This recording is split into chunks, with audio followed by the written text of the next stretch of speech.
मेरा चरण स्पर्श प्रणाम स्वीकार करें। धन्यवाद। आज हम शुरू करने वाले हैं रुद्र संहिता पार्वती खंड चतुर्थ खंड। इसमें पहला अध्याय है हिमालय का विवाह। सती जी ने यज्ञ में अपना शरीर त्यागने के पश्चात हिमाचल के घर जन्म लेने का विचार किया, क्योंकि शिवलोक में स्थित मैना ने सती देवी के लिए आराधना की थी। इस कारण सती मैना की पुत्री बनी। इस जन्म में उनका नाम पार्वती हुआ। नारद जी बोले, हे ब्रह्मा जी, मुझे मैना की उत्पत्ति, विवाह आदि के विषय में जानकारी प्रदान कीजिए कि ये हैं कौन। तो ब्रह्मा जी ने बताया कि उत्तर दिशा में हिमालय नाम का एक राजा था। वह श्रेष्ठ पर्वत की समस्त समृद्धियों से युक्त था और बहुत तेजस्वी भी था। उस पर्वत का दिव्य रूप ऐसा था जैसा श्री हरि का रूप संत जनों को प्रिय होता है। वह शैलराज हिमालय कहलाता है। राजा हिमालय ने अपने वंश की वृद्धि के लिए विवाह करने की सोची।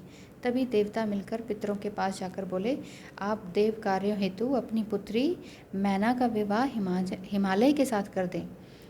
इससे सभी का भला होगा और देवताओं के रास्ते में आने वाली आपत्तियां भी नष्ट हो जाएंगी। तो पितृगणों ने अपनी पुत्रियों के श्राप की बात का स्मरण करके मैना का विवाह पर्वतराज हिमालय से कर दिया। उस विवाह में ब्रह्मा, विष्णु, शिव आदि सभी देवता शामिल हुए। विवाह उत्सव के पश्चात सभी देवता और मुनि वृंद शिव पार्वती का ध्यान करके अपने अपने लोकों को प्रस्थान कर गए। अब आता है पूर्व कथा। तो ब्रह्मा जी ने क्या बताया? ब्रह्मा जी ने बताया, हे नारद, मेरे पुत्र दक्ष के 60 पुत्रियां उत्पन्न हुई थीं। उनमें से स्वधा नाम की एक पुत्री का विवाह पितृश्वरों के साथ हुआ था। उसने 3 कन्याओं को जन्म दिया। बड़ी पुत्री का नाम मैना, मंझली कन्या का नाम धन्या और सबसे छोटी कन्या का नाम कलावती था। एक बार तीनों कन्याएं श्वेत द्वीप में भगवान श्री हरि के दर्शन करने के लिए गई थी। उस समय वहीं बड़ा भारी उत्सव मनाया गया। उसमें सनकादिक ऋषि भी आए। सनकादिक ऋषि के आने पर उनका स्वागत करने के लिए सब लोग खड़े हो गए, परंतु ये तीनों बहनें खड़ी नहीं हुई थी, जिनका नाम क्या क्या बताया? स्वधा, धन्या और कलावती। तो ये तीनों बहनें खड़ी नहीं हुई। इस पर सनकादिक ऋषियों ने उन तीनों बहनों को श्राप दिया। बोला कि तुम तीनों बहन श्रुति को जानना चाहती थी, परंतु तुमने अभिमान के कारण नमस्कार करने की भी आवश्यकता नहीं समझी, इसलिए तुम स्वर्ग से दूर जाकर मनुष्य बन जाओ। यह सुनकर तीनों बहनों ने अपने सिर झुकाकर ऋषि को प्रणाम किया और प्रार्थना करने लगी, हे मुनि श्रेष्ठ, आप प्रसन्न हो जाइए, हम तो मूढ़ हैं, आप हम पर ऐसी कृपा करें कि हमको स्वर्ग प्राप्त हो जाए। ऋषि सनत कुमार ने शिव जी की माया से प्रभावित होकर बोले, हे पितरों की तीनों कन्याओं, तुम प्रसन्न होकर मेरी बात सुनो। यह बड़ी कन्या मैना पर्वतराज हिमालय की पत्नी होगी और इससे पार्वती नाम की कन्या उत्पन्न होगी, जो भगवान शंकर की पत्नी बनेंगी। दूसरी कन्या धन्या राज जनक की पत्नी बनेंगी और इससे महायोगिनी लक्ष्मी स्वरूपा सीता जी उत्पन्न होंगी, जो भगवान श्री राम की पत्नी बनेंगी। तीसरी कन्या कलावती राजा वृषभानु की पत्नी बनेंगी, जो महामाया राधा को जन्म देंगे। मैना को पार्वती का वरदान प्राप्त होगा कि वह कैलाश तक जाएगी। तुम तीनों पितरों की कन्या होने के कारण, जो तुम तीनों हो पितरों की कन्या होने के कारण पृथ्वी पर भी स्वर्ग के विलास प्राप्त करोगे। इस प्रकार कहकर मुनिराज सनकादिक अंतर्ध्यान हो गए। इसके पश्चात वे तीनों बहनें अपने निवास स्थान को चली गई। तो ये तो बताया ब्रह्मा जी ने नारद जी को उससे पहले की कथा कि भाई ये कौन थी मैना। अब बता रहे हैं कि उमा की स्तुति। हिमालय मैना से विवाह करके अपने घर आए और सुखदायक स्थानों में मैना के साथ विहार करने लगे। एक बार देवताओं के साथ श्री हरि वहाँ आए। हिमालय ने उन्हें देखकर कहा, मैं आपके दर्शन पाकर कृतार्थ हुआ, मुझे क्या आज्ञा है? तब श्री हरि ने कहा, जगदम्बा सती के शरीर त्यागने की बात तो आपको पता ही है। अब आप ऐसा प्रयत्न करें कि वे आपके यहाँ जन्म लेकर देवताओं के कार्यों को संपन्न करें। तो श्री हरि ने ऐसा कहने पर हिमालय ने कहा, आपकी आज्ञा शिरोधार्य है। सभी देवता शंकर भगवान की पत्नी उमा की स्तुति करने लगे कि हे माता, आप हमेशा शिवलोक निवासिनी हो और सर्वदा शिव जी की प्रिय हो। हे माता दुर्गे, हम सब देवता आपको प्रणाम करते हैं। जब देवताओं ने भगवती उमा की स्तुति की तो कष्ट निवारिणी दुर्गा देवी उनके सम्मुख प्रकट हुई। सभी उपस्थित देवता उनको प्रणाम करके स्तुति करने लगे और कहने लगे, हे माता, हमें क्षमा कीजिए तथा सनत कुमार के वचनों को पूर्ण करने की कृपा कीजिए। अब आप पृथ्वी पर अवतार ग्रहण कर शिवजी की पत्नी बनकर अपनी अद्भुत लीलाओं से देवताओं को सुखी बनाएं। देवी ने भगवान शिव जी का स्मरण करके कहा, हे मुनियों और देवताओं, मैं पृथ्वी पर अवतार अवश्य ग्रहण करूंगी। इससे देवताओं के दुख तो दूर होंगे ही। मेरे अवतार लेने के और भी कारण हैं। इससे पहले हिमाचल और मैना ने भी मेरी आराधना की है। अब भी वे भक्तिपूर्वक मेरी सेवा करती हैं। अतः मैं हिमालय के घर उनकी कन्या के रूप में प्रकट होंगी। मुझे ज्ञात है कि मेरे शरीर त्यागने से मेरे पति भगवान शंकर भी दिगंबर होकर मेरे वियोग को सहन नहीं कर पा रहे हैं। वे निरंतर जागते रहते हैं, जिससे वह कमज़ोर होते जा रहे हैं। वे मेरा पाणी ग्रहण करना चाहते हैं। इसलिए मैं शीघ्र ही अवतार लेकर तुम्हारे कार्य संपन्न करूंगी। अब तुम अपने स्थान को जाओ और भगवान शिव का भजन करो। ऐसा कहकर उमा देवी चली गई कि ठीक है, मैं जन्म लूँगी, ये अवतार ज़रूर लूँगी। अब आते हैं हिमाचल का तप के बारे में। तो ब्रह्मा जी ने बताया, जब देवता हिमाचल और मैना को उपदेश देकर लौट गए तो दोनों उमा देवी की आराधना करने लगे। उन्होंने चैत्र मास से लेकर 27 वर्ष तक व्रत किया।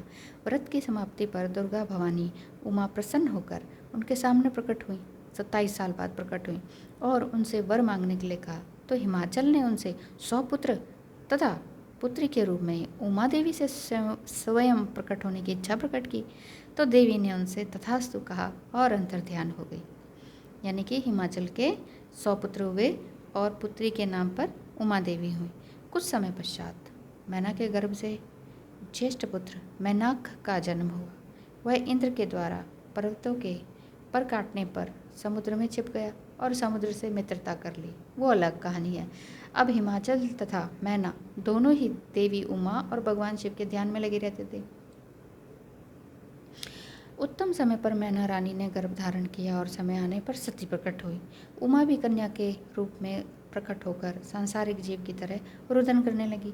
कन्या के रुदन को सुनकर सब प्रफुल्लित हो गए। उनका नामकरण संस्कार हुआ तथा उनके कारण तथा अनेक प्रकार के दान आदि वितरित किए गए।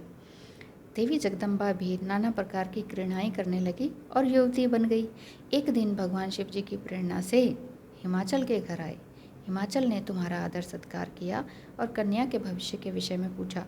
तुमने बताया कि कन्या बहुत भाग्यशाली है, परंतु उसका पति दिगंबर, निर्गुण, काम वासना रहित, भोगी, मानव, माता पिता से हीन, अभिमान रहित, साधु वेशधारी होगा। तुम्हारी ये बात सुनकर हिमाचल और मैना बहुत दुखी हुए। उनकी ये बात सुनकर हिमाचल मैना बहुत दुखी हो गए कि क्या हमारी पुत्री का पति इस तरह का होगा। परंतु हे नारद, तुमने उनको आश्वासन दिया कि ये सभी लक्षण शुभ हैं, क्योंकि भगवान शंकर इसके पति होंगे। इसलिए पार्वती की शिव जी की प्राप्ति के लिए तप करना होगा। ठीक है। तब भगवान शंकर की स्तुति के लिए पार्वती जी ने तप करना शुरू कर दिया। जैसे ही वो जवान हुई, जिसे कहते हैं। अब आते हैं पार्वती जी का स्वप्न। पार्वती जी को एक बार क्या स्वप्न आता है? पार्वती जी का स्वप्न किनको आता है? एक बार मैना ने अपने पति हिमाचल से कहा, पार्वती अब बहुत बड़ी हो गई हैं, अतः इनके लिए वर की तलाश कीजिए। तो हिमाचल ने मैना से कहा, नारद जी की बात कभी झूठ नहीं हो सकती। पार्वती जी से शिव जी की तपस्या करने को कहो। यह सुनकर मैना की आंखों में आंसू आ गए। वे पार्वती की कोमलता को देखकर बहुत दुखी हुई। पार्वती जी बोली, हे माता, मैंने आज प्रातःकाल ब्रह्म मुहूर्त में एक स्वप्न देखा है। मुझे एक तपस्वी व्यक्ति ने कहा कि हे भाग्यवान, शिव की प्राप्ति के लिए तुम तप करो। यह सुनकर मैना ने यह सारी बात हिमाचल को सुनाई। अब आगे आते हैं शिव हिमाचल संवाद। शिव जी और हिमाचल में क्या बातें हुई? ब्रह्मा जी ने नारद को बताया कि कुछ समय के पश्चात भगवान शिव जी नंदीश्वर आदि गणों के साथ हिमाचल के उस प्रदेश में पधारे जहाँ पतित पावनी गंगा जी ब्रह्मलोक से नीचे गिर रही हैं। वह स्थान देखकर शिव जी उसे तप के योग्य समझकर आत्मचिंतन करने लगे। शिव जी के आगमन का समाचार सुनकर हिमाचल उनके दर्शन करने गए। उन्होंने शंकर जी को प्रणाम करके उनका विधिवत पूजन किया। भगवान शंकर ने हिमाचल से कहा कि मैं यहाँ तप करने के विचार से आया हूँ, आप ऐसी व्यवस्था कर दें कि मेरी तपस्या में कोई विघ्न ना पड़े। तो हिमाचल ने कहा, प्रभु आप यहाँ तपस्या कर सकते हैं, आपकी तपस्या में कोई विघ्न नहीं पड़ेगा। ऐसा कहकर उन्होंने सभी प्रकार की व्यवस्था कर दी। कुछ दिनों बाद फल फूल लेकर पार्वती जी के साथ हिमाचल भगवान शिव के पास पहुँचे। वहाँ पहुंचकर हिमाचल ने भगवान शिव को प्रणाम करके कहा, हे भगवान, ये मेरी कन्या पार्वती है, इसे मैं आपकी सेवा में लाया हूँ, कृपया इसे अपनी दासी समझकर स्वीकार करें। हिमाचल की यह बात सुनकर भगवान भोले शंकर ने अपने नेत्र खोले और सर्वांग सुंदरी उमा को देखकर हिमाचल से बोले, हे राजन, यह कन्या चंद्रमा के समान सुंदर व रूपवती है, इस कारण मैं इसका यहाँ आना ठीक नहीं समझता, क्योंकि इससे तपस्वियों की तपस्या भंग हो सकती है। यह सुनकर हिमाचल व्याकुल और चिंतातुर हो गए। उन्हें लगा होगा कि मेरी तो एप्लीकेशन स्वीकार ही नहीं की गई, अब क्या करें। अब आगे आते हैं शिव पार्वती संवाद। शिव जी और पार्वती में क्या बातें हुई। भगवान शंकर की बात सुनकर पार्वती जी बोली, हे योगीराज, आपने पिताजी से जो बात कही है उसका उत्तर तो मैं दूंगी। आपने जो तप करने का निश्चय किया है वह क्या शक्ति युक्त नहीं है? यही शक्ति सभी कर्मों की प्रकृति बताई गई है। इसी से इस चराचर संसार का पालन, संहार और रचना होती है। आप इस पर विचार करें, यह प्रकृति क्या है और आप कौन हैं? यदि प्रकृति ना हो तो शरीर तथा स्वरूप किस प्रकार शक्ति का पूजन ध्यान करेंगे तो जगत का कार्य चलता रहे। यह सुनकर भगवान शंकर ने कहा, हे पार्वती जी, मैं तप के द्वारा प्रकृति का नाश कर चुका हूँ, अब मैं तत्व रूप में स्थित हूँ। यह सुनकर पार्वती जी हंसकर बोली, हे योगीराज, आप कैसी बातें करते हैं, थोड़ा सोच कर तो बताएं। यदि आपने प्रकृति का नाश कर दिया है तो आप किस प्रकार विद्यमान हैं, बताइए। संसार के सभी कार्य कैसे हो रहे हैं ये भी बताइए। क्या आप प्रकृति के तत्व को नहीं पहचान रहे हैं? आप पुरुष हैं और प्रकृति मैं हूँ। आप मेरी कृपा पर ही सगुण होकर निष्ठावत हों, नहीं तो आप किसी भी कार्य को करने में समर्थ नहीं हो सकते। कितनी सही बात उन्होंने सटीक शब्दों में कह दी पार्वती जी ने। यह सुनकर शिव जी बोले, हे हिमाचल कन्या, यदि मैं माया रहित परमेश्वर हूँ तो तुम श्रद्धापूर्वक मेरी सेवा में तत्पर हो जाओ। और हे हिमाचल, हम तप करने की इच्छा रखते हैं, तुम्हारी यह कन्या चाहे तो प्रतिदिन हमारे दर्शन करने आ सकती हैं। यानी कि शिव जी को उनकी ये तर्कपूर्ण बातें बहुत अच्छी लगी और उन्होंने आज्ञा दे दी कि ठीक है, आपकी कन्या मेरे दर्शन के लिए आ जाएगी तो ठीक है, क्योंकि उसकी बातें मुझे सही लगी। उसी दिन से पार्वती जी प्रतिदिन शिव जी के दर्शन करने आने लगी।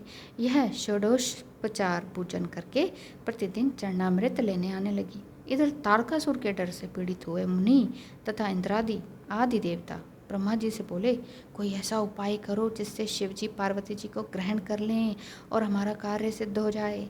इस कार्य के लिए देवताओं ने कामदेव को भेजा, परंतु शिव जी पर उनका कोई प्रभाव थोड़ी ना पड़ने वाला था। वो उल्टे शिव जी ने उन्हें भस्म ही कर दिया। आगे आता है वज्रांग जन्म तथा पुत्र प्राप्ति का वरदान। नारद जी ने ब्रह्मा से पूछा, यह तारकासुर कौन था? इसने देवताओं को क्यों पीड़ित कर रखा था? शिवजी ने काम को क्यों भस्म कर दिया? ब्रह्मा जी ने बताया, हे नारद, मरीचि के पुत्र जो कश्यप हुए हैं ना, उन्हें दक्ष की कन्या दिति ब्याही थी। उससे हिरण्यकश्यप और हिरण्याक्ष नाम के 2 पुत्र हुए, जिनका भगवान श्री हरि ने वाराह और नृसिंह रूप धर के उनको मारा था। इसके पश्चात दिति के गर्भ में इंद्र ने गिराकर पेट में ही खंड खंड कर दिया था। इससे उनके 49 पुत्र हुए जो मरुतगण कहलाए और वे स्वर्ग को चले गए।